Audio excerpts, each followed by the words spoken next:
साल 2026 शुरू होते कई एनिमे शोज की बारिश होने लग गई है और इन शोज को फैंस बहुत अच्छे से एंजॉय भी कर रहे हैं, चाहे बात जेजे के सीजन 3 की हो या फिर हेल्स पैराडाइज सीजन 2। फैंस सब कुछ देख रहे हैं। क्यों? हेल्स पैराडाइज सीजन 2 देख रहे हो ना, या फिर वही हाल करोगे सीजन 1 वाला?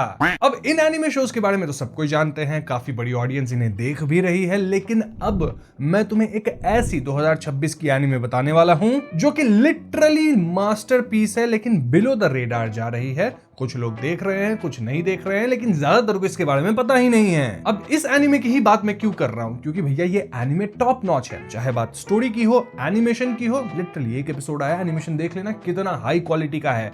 वन पंच मैन वालों कुछ तो सीखो। एंड द बेस्ट पार्ट कि आजकल लोगों को एक्शन देखने में ज्यादा मजा आता है, तो वो भी इसके अंदर भर भर के है। एकदम सर्वगुण संपन्न कहते हैं ना, वैसा कुछ है। मैं बात कर रहा हूं sentence to be a hero anime की, जो कि फिलहाल क्रंची रोल पे स्ट्रीम हो रही है। वही क्रंची रोल जो कि मुझे स्पॉन्सर नहीं करता। और ये वीडियो एक स्टार्टर पैक वीडियो है, जहां मैं sentence to be a hero की जो पूरी वर्ल्ड है उसके बारे में आपको थोड़ी बहुत बातें बताऊंगा। मतलब जितना मुझे एक एपिसोड देख के समझ में आया उतना मैं बताऊंगा। साथ ही हम एपिसोड 1 की पूरी कहानी को भी जानेंगे। अब ये मत सोचना कि 20 मिनट के एक एपिसोड में तुम क्या ही समझ पाओगे। नहीं नहीं, ये एपिसोड 58 मिनट्स का था, ठीक है, ऑलमोस्ट 1 घंटे का। तो यहाँ काफी कुछ हमें पता चला है, और इस वीडियो को देखने के बाद आप अपना मन बना सकते हो कि आपको भी ये एनिमे चेकआउट करना चाहिए या नहीं। तो इसी के साथ चलिए शुरू करते हैं। तो सबसे पहले हम sentence to be a hero का जो कॉन्सेप्ट है उसे समझ लेते हैं। तो यूजुअली एनिमे के अंदर एक हीरो होता है जिसे सब प्रेज करते हैं, वही महामहिम होता है, सबको बचाता है, विलन्स को हराता है, राइट? वेल, यहाँ भी कॉन्सेप्ट ऐसा ही है, जहां हीरोज होते हैं लेकिन इंसानों को सजा के तौर पे हीरो बनाया जाता है। मजाक नहीं कर रहा। अगर कोई क्रिमिनल है जो कि बड़ा कांड किया है, तो भैया उसे सजाए मौत नहीं मिलती, रादर सजाए हीरो बन जाओ। अब आप बोलोगे भैया ये तो क्रिमिनल्स के लिए अच्छी बात है ना, उन्हें सजाए मौत भी नहीं मिली और वो हीरो भी बन गए। लेकिन इतनी अच्छी बात नहीं है, गंदी सी बात है। क्योंकि हीरो बनने के बाद आपको मॉन्स्टर्स के खिलाफ हमेशा जन्म जन्मांतर तक लड़ते रहना होगा, और आपको लिटरली मरने भी नहीं दिया जाएगा। जी हाँ, इन केस आप बैटल के अंदर मर जाते हो, अगर आपकी बॉडी बच जाती है तो भैया उसी बॉडी का इस्तेमाल करके आपको वापस से जिंदा किया जाएगा।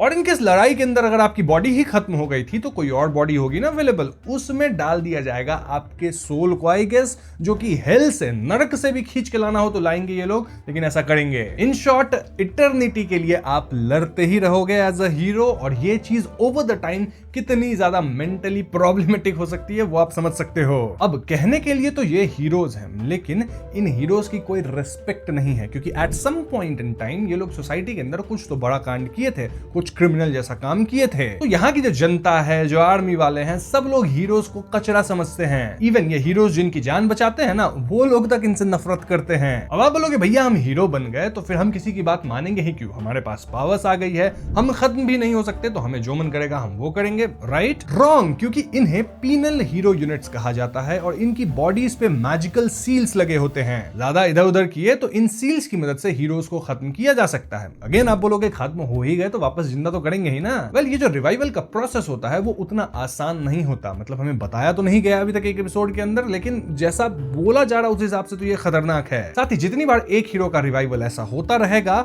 उसकी जो मेमोरी है ना वो ग्रेजुअली खत्म होती जाएगी, एंड इन द एंड वो अपने आप को ही लूज कर जाएगा। वो कहते हैं ना खुद को खो देना, वैसा कुछ कॉन्सेप्ट है। तो ये जो पूरा रिवाइवल का प्रोसेस है वो कुछ अच्छी चीज नहीं है, गंदी सी चीज है।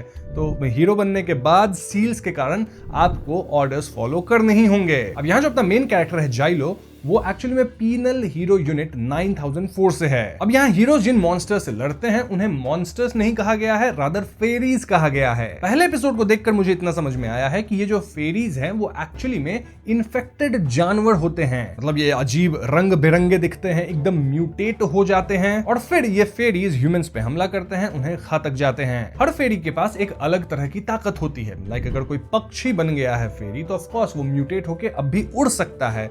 मतलब उसका रूप रंग चेंज हो जाएगा, थोड़ा विशाल काय हो जाएगा, बट उसकी जो मेन प्रॉपर्टी थी उड़ने की वो रहेगी। सिमिलरली कोई भालू फेरी बन गया तो समझ जाओ कैसा बनेगा, और बड़ा सा हो जाएगा, गंदा सा दिखेगा, उसके अंदर और लोगों को मारने की जो एक तलब होगी ना वो बढ़ जाएगी। इनफैक्ट यहाँ हम ट्रोल्स को भी फर्स्ट एपिसोड के अंदर देख पाते हैं जो कि फेरीज बन गए थे। इन शॉर्ट, जैसा जानवर होगा उसका ही इनलार्ज और म्यूटेटेड फॉर्म ये फेरीज होते हैं। देन कम्स डीमन लॉर्ड्स, जो कि इन फेरीज से बहुत ज्यादा पावरफुल होते हैं, इन फेरीज को काइंड ऑफ कंट्रोल करते हैं, और एक एक एरिया के जिसमें फेरीज हैं, मॉन्स्टर्स हैं, उसके आप इन डीमन लॉर्ड्स को बॉस कह सकते हो। अब क्योंकि ये बॉस हैं तो ऑफ कोर्स डीमन लॉर्ड जो होंगे वो फेरीज से बहुत ही ज्यादा पावरफुल होते हैं और ये अपने एरिया में फॉरेस्ट या जानवर सबको करप्ट करते हुए चलते हैं। नाउ पहले ही एपिसोड में हमें एक डीमन लॉर्ड वाली पूरी फाइट दिखा दी गई है। ऑफ कोर्स 58 मिनट्स का एपिसोड था तो उसमें ये अकोमोडेट किया गया है and that fight was amazing. इस फाइट पे हम आगे वीडियो में बात करेंगे ही। इनफैक्ट देखा जाए तो मैंने आपको वर्ल्ड का एक छोटा सा ओवरव्यू दे ही दिया है जो कि हमें पहले एपिसोड के अंदर समझ आता है।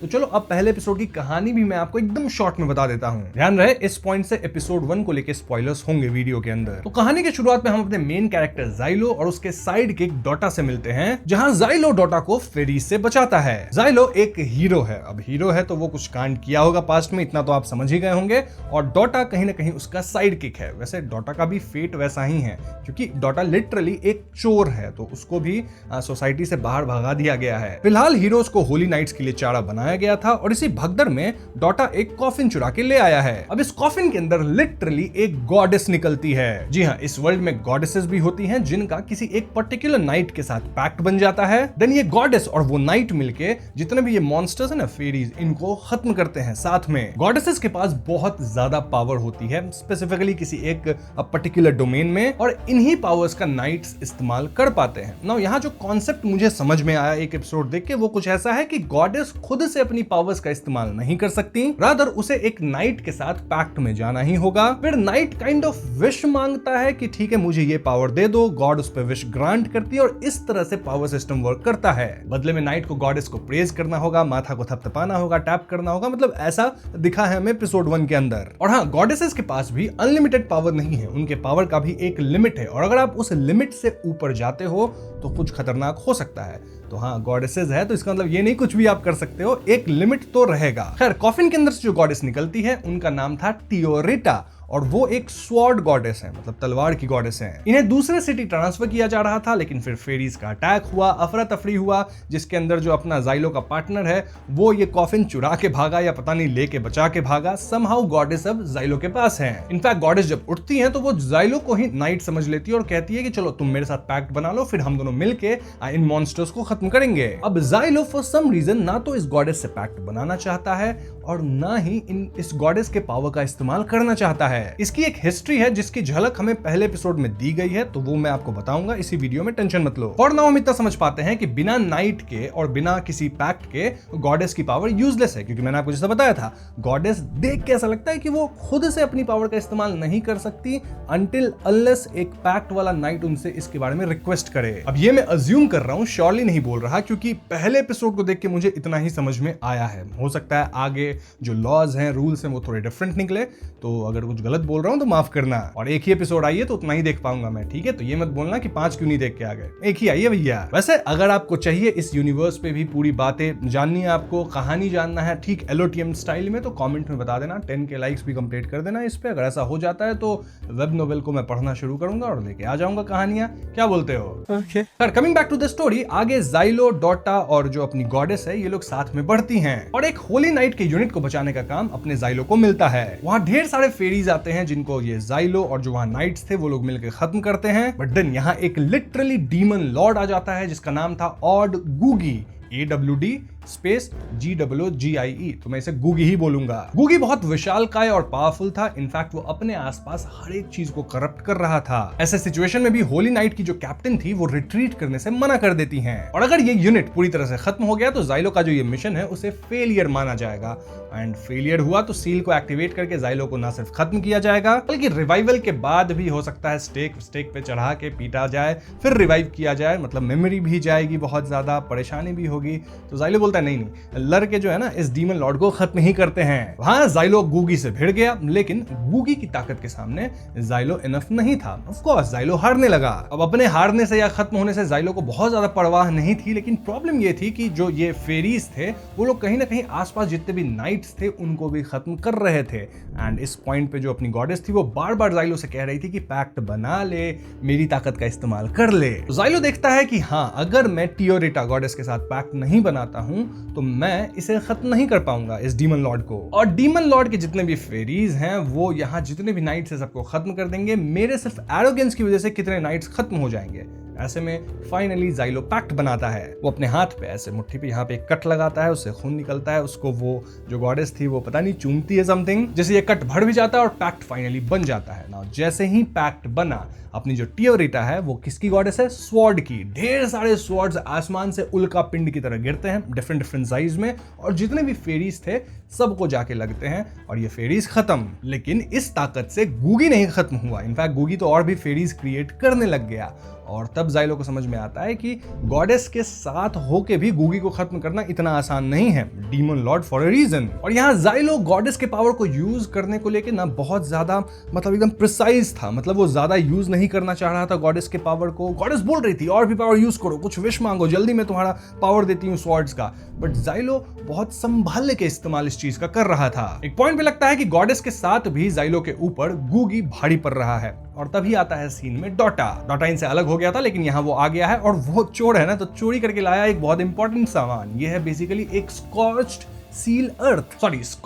अर्थ सील, और इसकी मदद से फाइनली जो अपना मेन हीरो जाइलो है वो गूगी को खत्म कर पाता है। ये लिटरली ब्लास्ट करता है और अपना जो मेन डीमन लॉर्ड है वो खत्म हुआ। अब इस पॉइंट पे आप सोच रहे होंगे कि ये स्कॉर्च्ड अर्थ सील आखिर है क्या? वेल, इन चीजों के बारे में हमें ज्यादा बताया नहीं गया एपिसोड 1 में, लेकिन इन सील्स को लेके मेरी जो अपनी अंडरस्टैंडिंग बनी है वो मैं आपको बता देता हूं। Again, take it with a grain of salt, because हो सकती है मेरी अंडरस्टैंडिंग थोड़ी सी गलत निकले, क्योंकि अभी सिर्फ एपिसोड 1 ही मैंने देखा है। तो यहाँ सील्स को मैं 2 फॉर्म्स में देख पाया। एक तो पीनल हीरोज के नेक या बैक ऑफ नेक पर बने सेक्रेड सील्स या टैटूज होते हैं, जो उन्हें ऑर्डर्स डिसोबे करने से रोकने और सिस्टम के अंदर हीरो ड्यूटी में बांधने के काम आते हैं। दूसरे कंज्यूमेबल या फिर पोर्टेबल सील्स होते हैं, जिनका इस्तेमाल कोई भी कर सकता है। मतलब ये प्री मेड सील्स होते हैं, जो कि वन शॉट सील हो गया एक तरह से, जैसे एलओटीएम के अंदर हम देखे थे ना, वो जो बनता है तुम्हारा चार्म्स वगैरह, वैसा कुछ। इसका एग्जांपल है स्कॉर्च्ड अर्थ सील, जो कि काफी ज्यादा पावरफुल था। इसका जब इस्तेमाल करता है अपना मेन हीरो जाइलो, तो एक एरिया लेवल एनहाइलेशन का इफेक्ट आता है, सब कुछ उस एरिया में उड़ जाएगा। अब क्योंकि ये डायरेक्टली इस्तेमाल हुआ था डीमन लॉर्ड के ऊपर, गूगी के ऊपर, तो गूगी भी खत्म हुआ। तो हाँ, ये जो सील्स होते हैं वो इतने पावरफुल भी हो सकते हैं कि लिटरली एक डीमन लॉर्ड को खत्म कर सकें। इसके अलावा हम जाइलो के पास भी कुछ पावर्स देख पाए हैं, जैसे कि वो कुछ सेकंड के लिए टेम्पररी किसी पावर का इस्तेमाल करके उड़ता था। Again some kind of seal होगा, देन वो फास्ट भागता था, and different kind of powers का इस्तेमाल किया है। अब ये कैसे जाइलो से कनेक्टेड है, अगेन हमें बताया नहीं गया है एपिसोड 1 में, बट आई कैन अज्यूम कि उसके ऊपर जो टैटूज बने हुए हैं वो कहीं ना कहीं सील को वो प्राप्त किया था अपने पास्ट में, तो इससे ही कुछ तो रिलेशन होगा। जैसे जैसे चीजें एपिसोड्स आगे आएंगी ये चीजें और भी क्लियर होती जाएंगी। लेकिन जैसा मैंने पहले भी कहा है, अगर आप इस पे 10K लाइक्स पूरा कर देते हो वीडियो पे, तो भैया मैं इसके वेब नोवेल को कंप्लीट करूंगा और एलओटीएम जैसी एक्सप्लेनेशन लेके आऊंगा। कमिंग बैक टू स्टोरी, भले जाइलो यहाँ डीमन लॉर्ड को हरा दिया, लेकिन जो होली नाइट वाले लोग थे ना, वो कहीं ना कहीं आके जाइलो को ही ब्लेम करते हैं। उनका कहना था कि जाइलो गॉडेस को चुरा लिया और उसके साथ अपना एक पैक्ट बना लिया है। देन वो एक सील को भी चुराया कहीं ना कहीं, जिसका इस्तेमाल वो किया डीमन लॉर्ड पे। एंड इस पॉइंट पे हमें समझ में आता है कि ये जो नाइट्स है वो जाइलो को इतना हेट क्यों करते हैं। बेसिकली हमें जाइलो का पास्ट बताया जाता है। देखो, पहला रीजन तो हेट करने का यही है कि जाइलो हीरो है, हीरो को हर लोग हेट करते ही हैं, बट एक तगड़ा पास्ट भी है जो कि अब मैं आपको बताऊंगा। दरअसल जाइलो पहले होली नाइट्स का कमांडर हुआ करता था, लिटरली बहुत तगड़े बड़े पोस्ट पे था, और उस टाइम जाइलो एक गॉडेस के साथ पैक्ट में भी था। जी हाँ, ये एक दूसरी गॉडेस है जिनका नाम था सिनरवा, ये नाम याद रखना। जाइलो पे इल्जाम ये लगे थे कि वो ऑर्डर्स के बिना किसी एक पर्टिकुलर डीमन लॉर्ड से लड़ने चला गया था, 11th नंबर वाला डीमन लॉर्ड, जो कि बहुत ज्यादा पावरफुल था। उससे लड़ते वक्त जाइलो की जितनी भी यूनिट के लोग थे सब वो खत्म हो गए। मतलब जाइलो अपने सेना को खत्म करवा दिया, और जब उसका समय भी खत्म होने का आया तो फॉर सम रीजन वो गॉडेस को ही मार दिया। यहाँ हमें जाइलो का पास्ट का वो कोर्ट रूम सीन दिखाया जाता है, जहां जाइलो पे इल्जाम लगाए जा रहे थे। वो चेन्स में बंधा हुआ था, वहां एक जज भी था जिसका चेहरा ढका हुआ था, और वो जाइलो पे इल्जाम लगा रहा था। नाउ यहाँ जाइलो का कहना था कि उसे लिटरली एक ऑफिशियल ऑर्डर आया था कि भैया तुम्हें उस डीमन लॉर्ड को जाके हराना है, लेकिन रिकॉर्ड्स में ऐसी ऑर्डर का कोई चर्चा नहीं था। मतलब जज का कहना था कोई ऑर्डर नहीं मिला है, जाइलो का कहना था मुझे ऑर्डर मिला था, मैं ऑर्डर के तहत ही वहां गया था। साथ ही हम जाइलो के शरीर पे ढेर सारे टैटूज देख पाते हैं, जो कि मेरे हिसाब से सील्स हैं किसी तरह के पावर्स, और इसका भी ब्लेम जाइलो पे डाला जाता है कि वो इतने सारे पावर्स को हथियाने के चक्कर में कहीं ना कहीं अपने माइंड को खो दिया, और तभी वो ऐसे रैश डिसीजंस लिया। नाउ अगला इल्जाम जाइलो पे था कि इस लड़ाई में जब जाइलो हारने लगा तो वो लिटरली अपनी जो उसकी गॉडेस थी सिनर्वा, उनको खत्म कर दिया। जाइलो कहता है कि हाँ, मैंने अपने गॉडेस को मारा था, लेकिन उसका एक रीजन था। रीजन ये कि सिनर्वा जो गॉडेस थी, उनका जो लिमिट था, मैंने बताया था ना, हर एक गॉडेस का एक लिमिट भी होता है, तो उस लिमिट को इस लड़ाई में वो कहीं ना कहीं पार कर गई थी। और जब भी एक गॉडेस का लिमिट एक्सीड होता है तो गॉडेस के अंदर एक तरह का करप्शन शुरू हो जाता है। ये करप्शन कौन करता है? ऑफ कोर्स डीमन लॉर्ड्स कर सकते हैं, और ये डीमन लॉर्ड्स फिर गॉडेस को पूरी तरह से करप्ट करके उनके पावर का इस्तेमाल कर सकते हैं। और अगर ऐसा हो गया तो सोच लो डीमन लॉर्ड कितना ज्यादा पावरफुल हो जाएगा। लिटरली गॉडेस का पावर उसके पास होगा। ये बात सिनर्वा भी जानती थी कि वो करप्ट हो रही है, उसका पावर डीमन लॉर्ड चुरा लेगा। लेकिन इससे पहले डीमन लॉर्ड ऐसा कर पाता, अपना जो हीरो है जाइलो, वो क्या किया कि वो सिनर्वा को ही खत्म कर दिया। And Sinerva was okay with that, ऐसा जाइलो का कहना है। लेकिन यहाँ जो जज था वो लिटरली मना कर रहा है। उन लोगों का कहना है कि ऐसा कुछ होता ही नहीं, गॉडेस कभी करप्ट होती ही नहीं। ये जाइलो है वो गॉडेस को बदनाम कर रहा है। गॉडेस इटर्नल पावर है, एकदम प्योरिटी का मतलब एक सिंबल है, वो करप्शन नहीं होता। तो जाइलो पे बहुत सारे इल्जाम लग गए हैं। फिर जाइलो की बात को भी लोग नहीं मान रहे थे, और इसी कारण से जाइलो को सजाए मौत नहीं, सजाए हीरो बनने के लिए बोला जाता है। अब जाइलो इस पॉइंट पे समझ गया था कि ये जो सिस्टम है यहाँ पे वो कहीं ना कहीं करप्ट हो चुका है, क्योंकि जिस तरह से जज बात कर रहा था, ऐसा लग रहा था कि वो इन्फ्लुएंस में ऐसा कर रहा है, शायद ये लोग गॉडेस के खिलाफ जा रहे हैं, या पता नहीं क्या इंटरनल करप्शन है, वो तो हमें आगे ही पता चलेगा। तो इस तरह से जाइलो बना था हीरो। और अब आप समझ रहे होंगे कि क्यों वो जो एक नई गॉडेस आई थी उनके साथ भी पैक्ट बनाने से कतरा रहा था। लेकिन भैया अब तो पैक्ट बन गया है, और अब आगे देखना है क्या होता है जाइलो के साथ। उस पर अगेन ब्लेम लग रहे हैं कि वो जबरदस्ती पैक्ट बनाए इस गॉडेस के साथ, लेकिन हम जानते हैं वो नहीं बना रहा था, गॉडेस ही उसके साथ पैक्ट बना रही थी। एंड अब गॉडेस को पता चला है, नई वाली गॉडेस को, कि भैया ये तो ऐसा इंसान है जो कि पुरानी गॉडेस को खत्म भी किया था। तो अब देखना है यहां से कहानी कहां जाती है, बिकॉज एपिसोड 1 यहीं पे खत्म होती है। साथ ही हमारे दिमाग में कई सवाल भी छोड़ गए एपिसोड 1 की, ये डीमन लॉर्ड्स हैं कौन, चाहते क्या है, इनका मकसद क्या है, कहां से आए हैं, क्या इन सबको भी कोई एक मेन विलन कंट्रोल करता है? देन ये गॉडेस कहां से आई है इस वर्ल्ड में, वो खुद पावर क्यों नहीं इस्तेमाल कर पाती, किस तरह से गॉडेसेस को क्रिएट किया गया है, कितनी गॉडेसेस हैं, सबके पावर्स क्या हैं, काफी कुछ एक्सप्लोर करने के लिए। इस सब के अलावा मैं सबसे ज्यादा इंटरेस्टेड हूं इस एनिमे की पावर सिस्टम को समझने में, जो कि एपिसोड 1 में दिखाई तो गई है लेकिन हमें ढंग से समझाई नहीं गई है। तो हाँ, जैसे जैसे फर्दर एपिसोड्स आएंगे वो चीजें भी हम समझ पाएंगे। एंड दैट्स व्हाई मुझे ये एनिमे काफी इंटरेस्टिंग लगा है, और मैं आपको रिकमेंड भी कर रहा हूं। नहीं कुछ तो एनिमेशन के लिए जाके देख लो, इतना ज्यादा अच्छा एनिमेशन है कि आप सोचोगे कि भैया एक नया नवेला एनिमे अगर इतना अच्छा एनिमेशन कर सकता है तो इस वन पंच मैन से क्यों नहीं हुआ, वो भी सीजन 3 में आके। सो यस, ये थी मेरी starter pack video on sentence to be a hero. उम्मीद करता हूं आपको ये वीडियो पसंद आई होगी, साथ ही आप कहानी को और इस एनिमे की दुनिया को भी कहीं ना कहीं समझ गए होंगे। हाँ, वीडियो पसंद आई है तो लाइक और शेयर करना, और अगर आपके मन में कोई डाउट है इस वर्ल्ड को लेके तो मेरे से मत पूछना, क्योंकि मैं भी एक ही एपिसोड देखा हूं, उसमें जो कुछ भी हुआ मैंने आपको बता दिया। लेकिन फिर भी आपको मेरे से ही सारे डाउट्स सुलझवाने हैं, कहानी जाननी है, तो भैया 10K लाइक्स का टारगेट दिया है, पूरा कर दो। वेब नोवेल को मैं निपटा दूंगा और उसके बाद पूरा एक्सप्लेन करूंगा LOTM जैसा। हाँ, मिलता हूं आप सबसे अगली वीडियो में, तब तक के लिए पीस आउट।